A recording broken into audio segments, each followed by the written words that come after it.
Phanindra Babu, is CEO of Vision 22 Right to Sight. To give a concluding remarks, you have 5 to 7 minutes to give in details. Thank you. Great, thank you.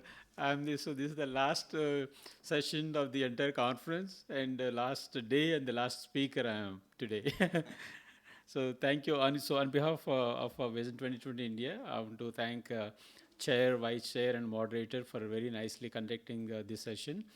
As I don't have any presentation. And thanks to the speakers for bringing their experiences and highlighting some of their perspectives from their experiences from their projects.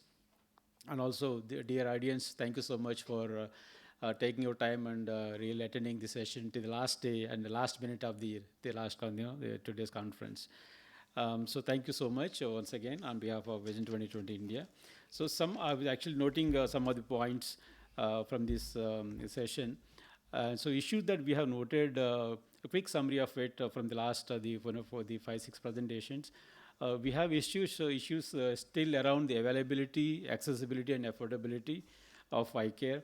And also, I'm really surprised to note that 8 countries out of 24 countries do not recognize optometry as a profession currently, even as on date. So if this is the situation about optometry, you can actually imagine the situation about inclusive eye health that we have been talking about for the last one and a half hours.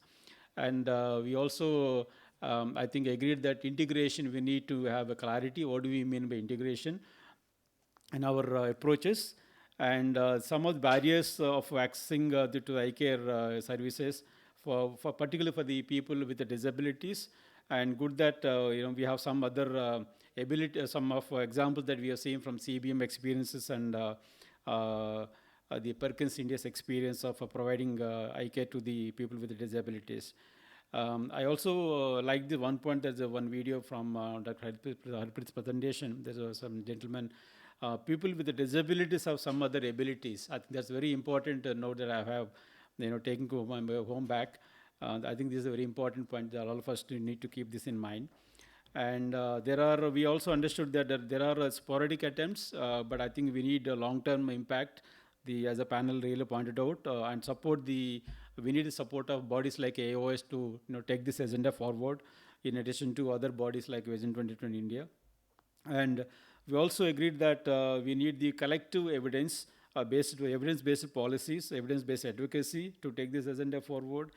And also there's no the disability segregated data is not available in the country. And so Dr. Praveen actually presented with a lot of question marks. There's no data about the disability segregated data for any of the indicators. And also we took a note that the inclusion is a word that is not there in national policies, including some of the strategic plans of our major development agencies. And then there is a national task force for inclusive eye health that is coming up. I think that will pave the way for addressing some of the issues that we are talking about here through a policy approach at the national level. And so a great learning experience from Perkins India's inclusive eye care services. I think pictures spoke a lot. Thanks to Sampada. Thank you so much for really making very picture-oriented, and really pictures spoke a lot. And the gender gap, we had a very good discussion. Thanks to the panel, sir, Dr. Sahu and Dr. Praveen really pointing out on some of the issues about gender. And we have heard from the Mission for Vision presentation, a gender gap in receiving eye care, a lot of gender gap issues. And gender equity should not be an add-on, but it needs to be central to the organization, is the key takeaway from the presentation of Sabitra. And finally, that we have Sankara experience now with integrated people-centered eye care. I've been really Sankara's experience. I've been, throughout the Karnataka, I've been providing in terms of the eye care. So this is what the quick learnings of today's presentation, today's session.